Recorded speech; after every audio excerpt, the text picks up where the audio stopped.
Hi, I'm Peter Adamson, and you're listening to the History of Philosophy podcast, brought to you with the support of King's College London and the LMU in Munich, online at www.historyofphilosophy.net.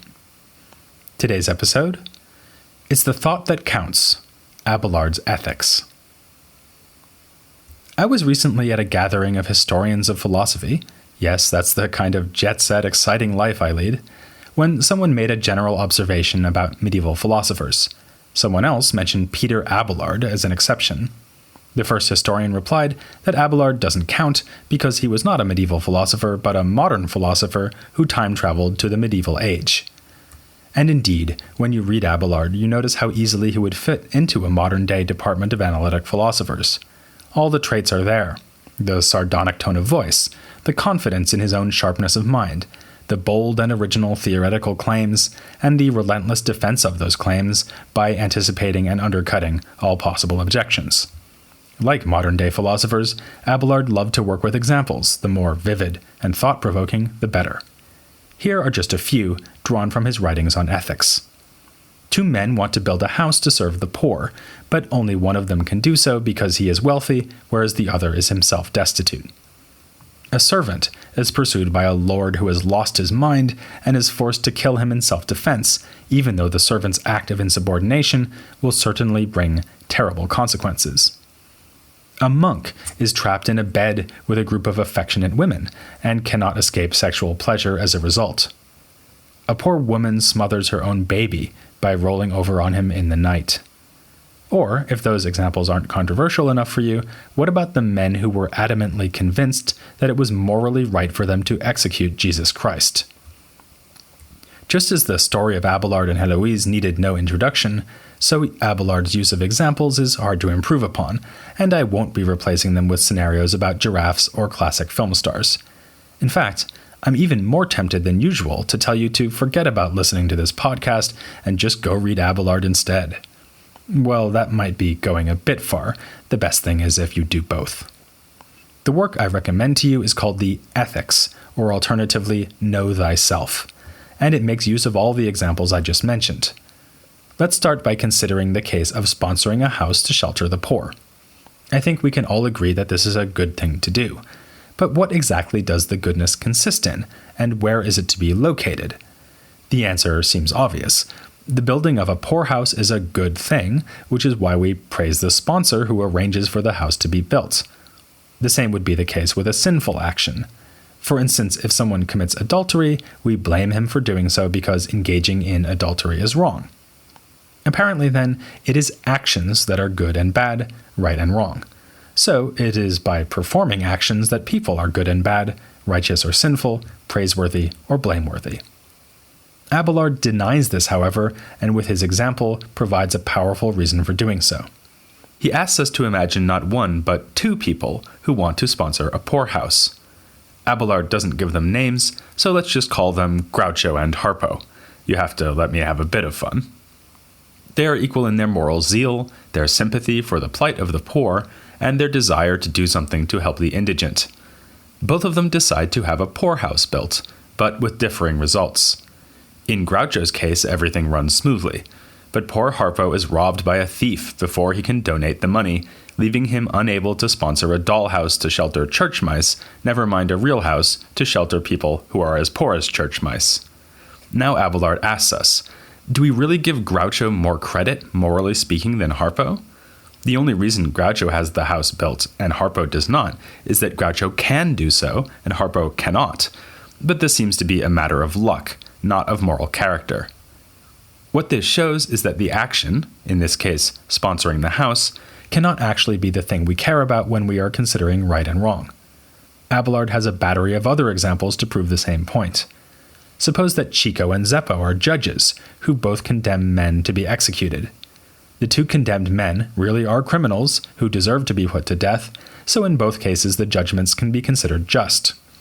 However, in passing down his sentence, Chico is motivated simply by the desire to make the right decision, whereas Zeppo harbors a secret vendetta against the man he is condemning.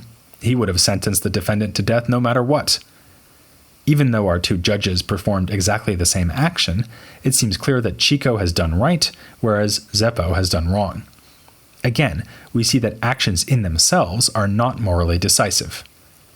Abelard also uses the more theologically loaded example of handing over Jesus Christ to be crucified. This is an action that was performed by God the Father, who allowed his Son to be sacrificed, but also by Judas, who was betraying Christ. Obviously, we don't make the same moral judgment concerning God that we do in the case of Judas.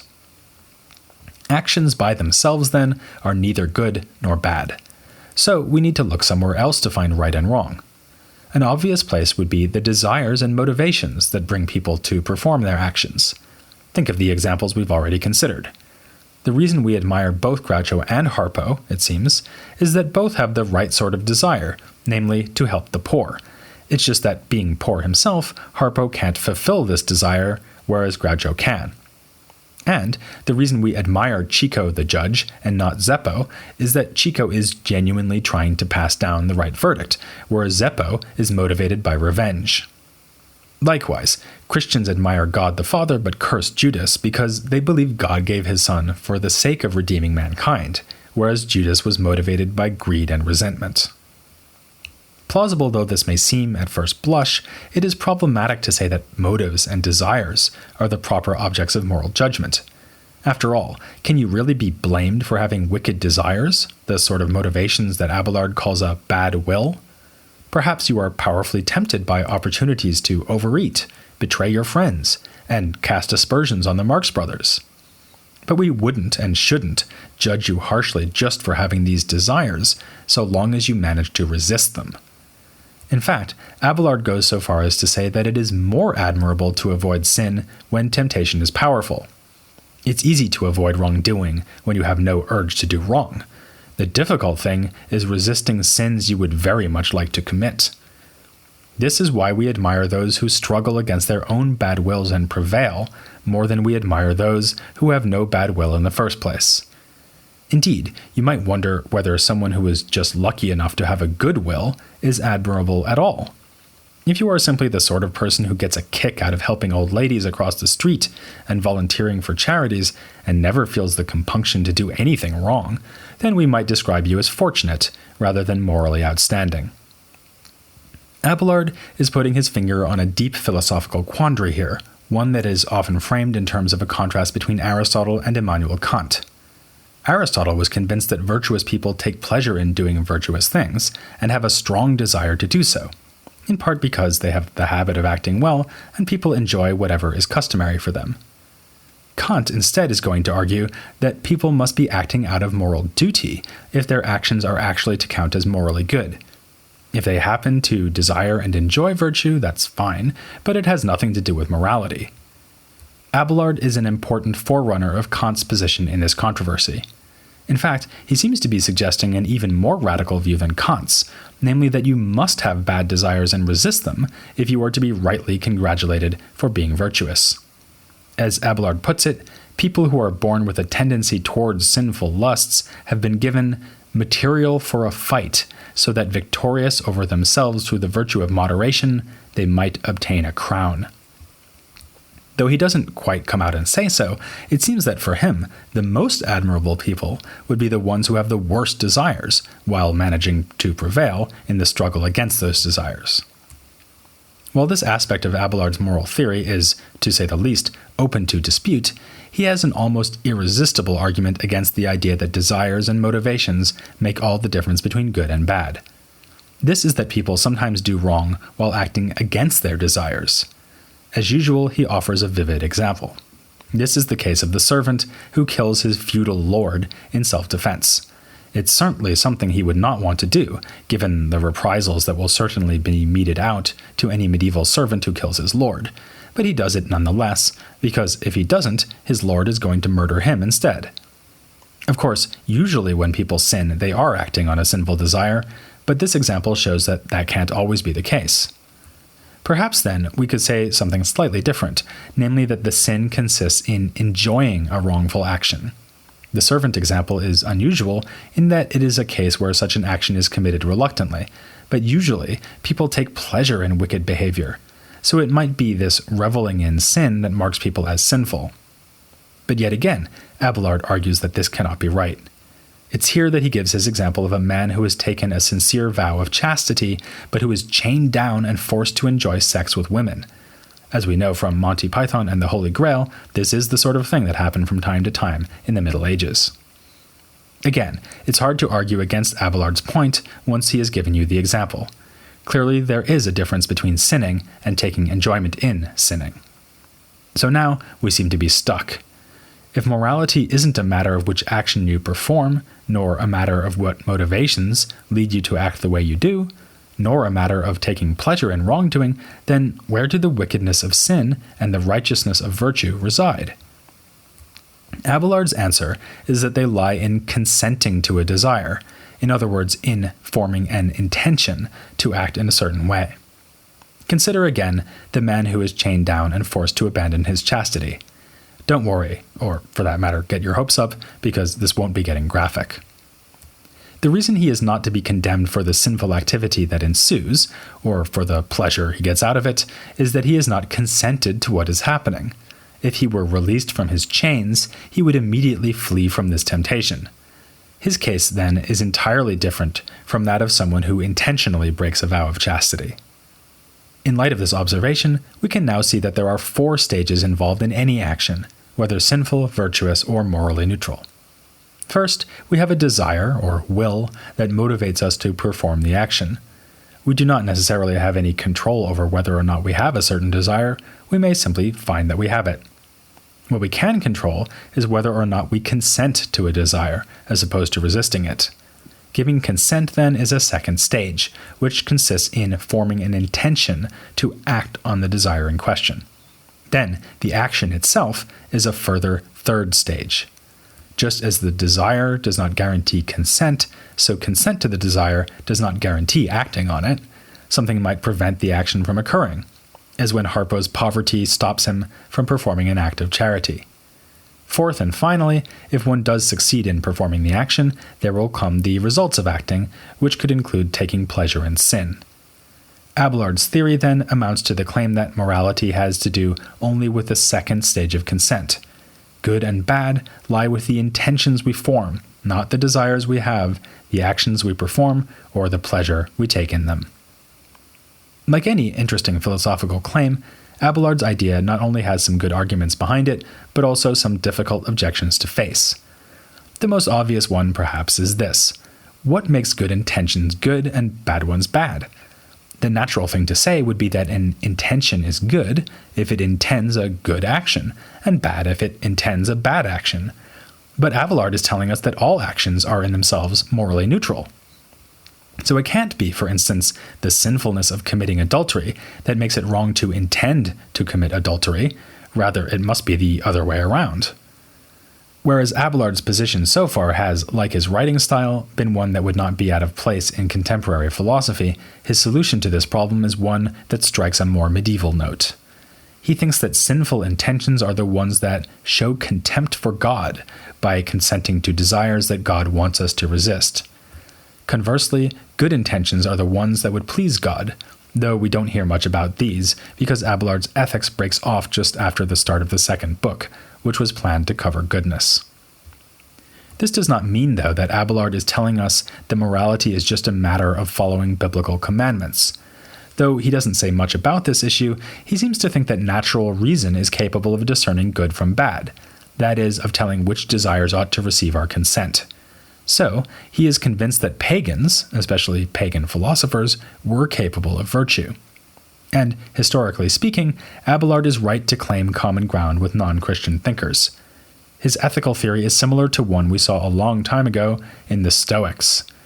They also thought that human action involves giving consent to a motivating impression that one ought to do something. Abelard is especially close to Roman Stoics like Epictetus, who likewise argued that the morally decisive thing is the exercise of one's power of choice, or prohairesis. However, Epictetus argued for this by pointing to the fact that choice alone is completely under our power. Abelard, by contrast, reaches the same conclusion by showing that we do not really blame or praise people for their desires or even for the actions they perform, but for the fact that they consented to do such and such an action. Another objection arises here, though. We often reward and punish people for their actions, whereas we hardly ever do this because of their intentions. Consider, for instance, the fact that we send people to jail for murder, but don't imprison people for merely forming the intention to kill. If a would-be murderer doesn't even get to the stage of attempting the murder, then he is guilty of no crime. This seems to show that it is actually the action we care about after all. You'll never guess how Abelard meets this objection. Yes, with an example. He asks us to imagine a poverty-stricken woman who takes her child into her bed to keep him warm and tragically smothers him in her sleep. Here, the desire and the intention to kill the baby are very much absent, yet she might be told by a priest to do penance for what has happened. Why is this? For purely pragmatic reasons, says Abelard. We want to discourage other women from doing the same thing, so we make a lesson of the woman even though she is morally innocent. This is a good answer, I think, and it can be generalized. The reason we spend so much time evaluating, punishing, and praising actions is that they are our only guides to finding out what intentions people had, even if they may be imperfect guides. Actions are public and observable, whereas intentions are not. So we must look to the things people do to find out what they chose to do. But strictly speaking, we judge them on their choices, not on their actions as such. It's also worth emphasizing that even if actions are in themselves morally neutral, on Abelard's theory, that doesn't mean that they are morally neutral in every respect. Rather, they become good or bad precisely by stemming from good or bad intentions. But the road to hell is famously paved with good intentions. What if someone does something truly appalling while intending to carry out God's will? In that sort of case, wouldn't we condemn the appalling action despite the fact that the person was doing their best to act well? Abelard discusses this problem too. In a passage that he must have known would shock his readers, he comments that those who crucified Christ were acting in ignorance and doing what they thought was right. On this basis, he maintains that what they did was not really a sin, which is why Christ said, "Forgive them, for they know not what they do." Abelard even remarks that they would have been more blameworthy if they had failed to persecute Christ, given that they thought it was morally right to do so, because it is always a sin to fail to do what you think you ought to do. Yet, he still wants to say that what they did was somehow wrong. This makes most sense if we take Abelard to be thinking that intentions have to tick two boxes in order to be good. Firstly, the person involved must believe that what they are intending is right. Secondly, the intention must in fact actually be right, that is, actually be what God would want. Let's close by considering whether all this really is as pioneering as I've suggested. Was Abelard a kind of conceptual time traveler? Just by itself, his emphasis on intention fits rather well into the landscape of 12th century moral theory. In particular, Abelard's enemy Anselm of Laon had already said that merely forming an intention to sin is itself sinful. But Anselm also assumed that the subsequent action is sinful. What was unique and genuinely radical about Abelard was that he denied this and insisted on the moral neutrality of actions in themselves. Some scholars have traced this development to the influence of Heloise, or seen it as a joint effort by the two lovers. In one of her letters to Abelard, Heloise looks back upon their earlier dalliance and says that she is both wholly guilty and wholly innocent. For, sinful though her actions were, they were done out of sincere love. At which point she adds, "It is not the doing of the thing, but the condition of the doer, which makes the crime. And justice should weigh not what was done, but the spirit in which it was done." But this does not really show agreement between Heloise and Abelard. In fact, thinking that it does runs the risk of underestimating the sophistication and interest of Heloise's letter.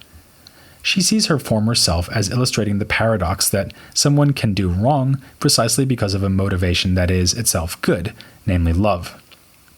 Elsewhere in her letters, she uses her current self to illustrate the flip side of the same paradox. In her soul, she still yearns for Abelard, even though her outward comportment is chaste.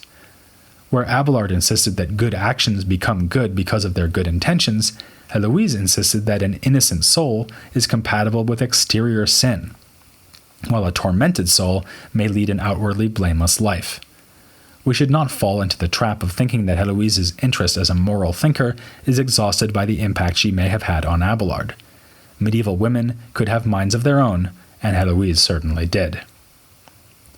There's more to say about how Abelard compares to his contemporaries, especially two other leading figures of 12th century intellectual life, his chief antagonist Bernard of Clairvaux and Hugh of St. Victor, the most influential theologian of the age along with Abelard. But before broadening our view of this period, I want to focus on Abelard himself for one more episode. For that purpose, I'll be joined by a guest who is becoming something of a fixture in this podcast series and who is one of the world's leading Abelard scholars, John Marenbon. Why not form the intention now to join me for an interview with him next time on The History of Philosophy, without any gaps.